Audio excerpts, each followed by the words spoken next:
Monsieur Théogène, bonjour. Bonjour. Alors aujourd'hui, vous vous lancez officiellement dans la classe politique congolaise. Voilà, de prime abord, la question que je voudrais demander, actuellement, quels sont les grands défis qui doivent être surmontés urgemment dans cette classe politique? Vous savez tous comme moi que notre population a beaucoup besoin du bien-être, du bien-vivre, surtout de la sécurité comme ça fait déjà la une l'actualité.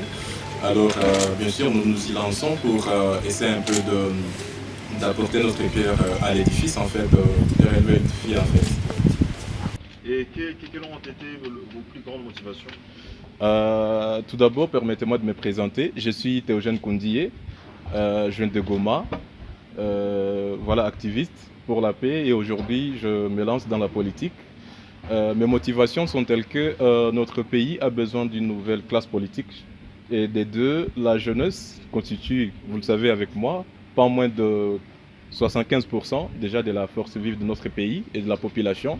Et là, on s'est dit que ça serait mieux de ne pas lancer, soit laisser cette jeunesse, soit cette force, rester sans toutefois agir. Et moi, en tant que jeune, je me suis dit, voilà, ça serait maintenant l'occasion de pouvoir me lancer dans la classe politique afin de pouvoir apporter la pierre non seulement à l'édifice, mais aussi apporter cette force pour l'émergence de notre cher et bon pays, la RDC.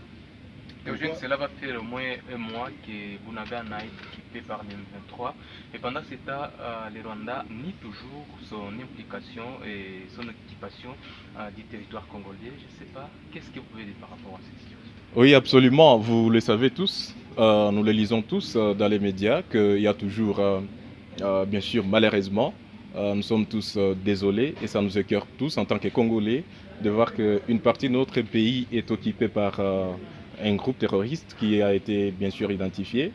Alors, c'est une désolation. C'est une désolation, mais bonne nouvelle, soit bonne chose est que nous avons quand même tout un gouvernement, toute une équipe des autorités qui est en train de travailler pour le bien-être de la population. Et notre demande est qu'ils puissent déjà mettre les moteurs en marche, en tout cas, et les accélérer pour que déjà notre population puisse regagner et avoir accès à tous les territoires congolais. Par rapport aux propos de Vincent Biruta, le ministre des Affaires étrangères du Rwanda, qui a en tout cas nié toute implication en accusant aussi les FARDC et les FDLR qui souvent, selon lui, envahissent aussi les Rwandais. Je ne sais pas, qu'est-ce que vous voulez dire? Sur cette question, je n'aimerais pas trop parler parce que heureusement que nous ne sommes plus à la, disons, au 19e siècle. Nous lisons tous les journaux, nous suivons tous les informations. Là, je fais même allusion au rapport des experts des Nations Unies qui ont pu prouver combien le Rwanda est impliqué, bien sûr, sur les guerres, des agressions que la RDC subit au travers le M23. Cela, c'est une désolation encore une fois de constater cela. Le Rwanda étant un peu un voisin. Du coup, vous l'avez vu, c'est un rapport qui vient maintenant témoigner et affirmer les doléances de la population parce que, vous le savez tous, la population disait toujours que non, les soldats rwandais sont sur le sol congolais. Nous avons vu le gouvernement congolais crier et jusque-là, comme vous le savez, l'ancien porte-parole, soit communicateur de la MONUSCO, a dit même que non, voilà, ils n'ont pas encore des informations précises. Et maintenant, lorsque ces rapports peuvent venir déjà des experts des Nations Unies, c'est déjà une preuve que voilà, le Rwanda a été pris met dans le sac. Et du coup, ça nous soulage déjà parce que nos cris en tant que Congolais sont maintenant écoutés. On attend maintenant voir, bien sûr, sans relâche, avec impatience, l'intervention, soit ce que va faire la communauté internationale. Et là, je le dis à travers les autorités, bien sûr, compétentes, notamment le ministère des Affaires étrangères qui s'est déjà prononcé.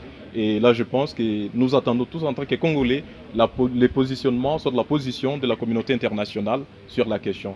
En attendant, nous laissons tout entre les mains des autorités compétentes qui sont en train de travailler d'arrache-pied pour le bien de la population. Merci. Mais vous êtes les nouveaux communicateurs du MLC. Beaucoup de gens en province nord qui vous pensaient que ces partis étaient déjà finis. C'est quoi les nouveaux souffles que vous venez apporter à ces partis? Voilà, vous savez, plusieurs personnes étaient en train de penser que le MLC, voilà, c'est un parti qui n'est pas visible à Goma.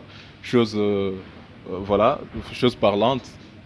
Le MLC est là, nous sommes là, vous êtes là, Et voilà, nous appelons bien sûr la population de la ville de Goma, la population de la RDC, la population du Nord Kivu, de pouvoir faire quoi? De pouvoir déjà rejoindre le MLC, ceux-là qui n'y sont pas encore.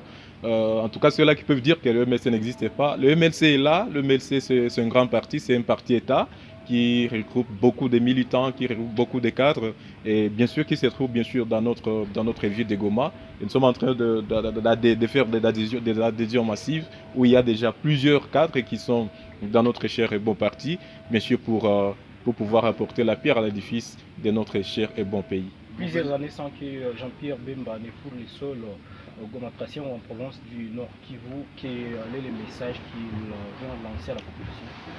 Le message à lancer à la population est que Jean-Pierre Bemba est un homme du peuple. C'est un homme d'État, c'est un homme du peuple. Il aime beaucoup le peuple. Et récemment, avec certaines activités, j'ai senti personnellement que c'est un homme qui est vraiment prêt à mourir pour le peuple congolais.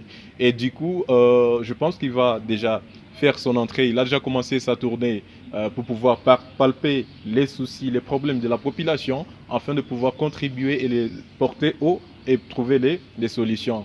Voilà une bonne nouvelle pour notre province. Il va être là. Moi, en tant que bouche autorisée de notre parti, je l'annonce, il va être là très bientôt avec nous dans des semaines prochaines, dans la ville de Goma, pour compatir non seulement avec la population et aussi leur parler, partager avec la population certaines idées et certaines informations qui vont pouvoir aider notre pays à changer cette fois-ci d'appellation au niveau, soit bien sûr à la face du monde. Votre entrée politique, vous la faites dans les MLC. Il y a tant de partis politiques. Pourquoi choisir les MLC? Oui, je choisis le MLC personnellement parce que c'est un parti qui m'a convaincu de par son idéologie, de par son projet de société qui place l'homme congolais au centre de toutes les activités, de toutes les actions, et laquelle idéologie mise beaucoup plus l'avancée et surtout le progrès et l'intérêt du peuple congolais. Et c'est un parti beaucoup plus parce que vous allez encore poser la question de savoir, vous en tant que jeune, pourquoi vous avez choisi ce parti. C'est parce que c'est un parti qui tient compte des compétences. C'est un parti qui tient compte des compétences. Les jeunes sont les bienvenus. Vous le voyez, je suis là, je suis cadre, je suis un jeune. Et c'est un parti qui donne la chance, beaucoup plus d'ailleurs à la jeunesse, pour pouvoir exprimer cette force, soit utiliser cette force afin que notre pays puisse arriver à changer la donne et à changer d'appellation à la face du monde, parce que nous aimerions maintenant que notre pays puisse jouer sa vraie place historique au niveau de l'Afrique et au niveau mondial. Monsieur Théogène, vous vous lancez en politique à la veille des élections, n'est-ce pas opportuniste quelque part? Et justement pour ces élections en 2023, le MLC justement il va présenter quel candidat ou il va soutenir comme on laisse entendre Opportuniste, je dirais non. Plutôt, je me lance bien sûr dans cette carrière politique parce que c'est l'idéal, ça a toujours été mon rêve. C'est le moment de pouvoir apporter, n'a jamais été tard ni tôt, de pouvoir contribuer à l'émergence, soit au développement de son pays. Et du coup, moi, je me dis que ça ne serait pas quand même bien de pouvoir rester me croiser, bien sûr crier d'ici là dans certaines structures citoyennes, sans pour autant entrer maintenant dans la politique, afin de co-gérer avec les politiques et les politiciens notre pays.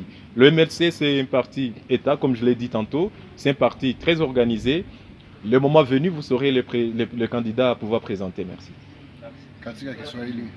Leo kwa muda mrefu umetumikia sana katika mashirika ya kiraia na hapo tukiona Lucha na mashirika mengine. Kwa leo unaingia katika siasa, kitu gani kimekuchochea? Kusema niingie kwenye siasa, nilijikutana, ni kweli nimepiganisha ama nimepigania uhuru ama amani kupitia machama zingine ama makusanyiko zingine ama maasociation zingine kama tunazoea kusema. Nikijikuta kwamba ni muda sasa ya kuweza sasa kwenda timizisha ile malalamiko ambayo tunapatia wapolitisien na tunakutana kwamba hawaitimize, tukisema Njoo muda sasa na sisi tuingie ndani, yale ambayo tumekuwa na walalamikia kwenye chama zetu zingine hawayafanyi, na population tunafanya maandamano, kesho tunakutana ni vile vile, hakuna kitu inabadilika, na tunajiuliza nini njoo haifai. Naomba sasa sisi wenyewe tuingie tena huko ndani, ile malalamiko yetu tuko nayo hatakuwa naipana tena, tutakuwa nafanya nini? Tunakuwa nakuja sisi wenyewe tunaitatua na raia inapata uhuru bila shida. Ni ujumbe gani unao kwa raia ambao tayari walikuwa wameshafanana kusahau chama cha MLC na kwamba wao wameonekana kuja na nguvu mpya? Je, kuna ujumbe fulani unao kuhusu hilo? Ujumbe mimi naweza kuwa nayo kwa population ya Goma na population ya RDC, ya population ya Nord Kivu, watoto wa Nord Kivu wenyewe wananisikia. C'est que walikuwa nasema MLC lishasaulika, MLC haiko. MLC iko, ni chama kubwa sana, ni chama kitaifa, ni chama ambayo inatumika na kutumikia raia, inatumika pamoja na raia, ni chama ambayo inakuja na nguvu ya chama iko, tunakuja tu sukuma, tunakuja tu leta yetu mchango ili chama endelee na kuweza heshimisha interet ama mafanikio ya population ama ya raia yake. Na wakati huo mji wa Bunagana umeweza kudhibitiwa na vikundi vyenye kumiliki silaha, nyinyi kama vile MLC mnakuwa na mtizamo gani wakati ambapo Umoja wa Mataifa imeweza pia kuweka hadharani ripoti? Sisi kama MLC tumefurahi kwanza, kwa maana malalamiko yetu kama wakongomani imesikilika sasa na Umoja wa Mataifa, au wataalamu wa Umoja wa Mataifa wenyewe wametoa ripoti wakisema kwamba ni kweli kuna maneno ama kuna vitu ambavyo vinaonyesha kwamba Rwanda, nchi ya Rwanda imekuwa ikisaidia vikundi ambavyo vinamiliki silaha, l'occurrence hiyo M23. Sasa tunachunga Umoja wa Mataifa, tunachunga msimamo wake ili iweze kusaidia population yetu iweze kurudia na uhuru wake na nchi yake yote.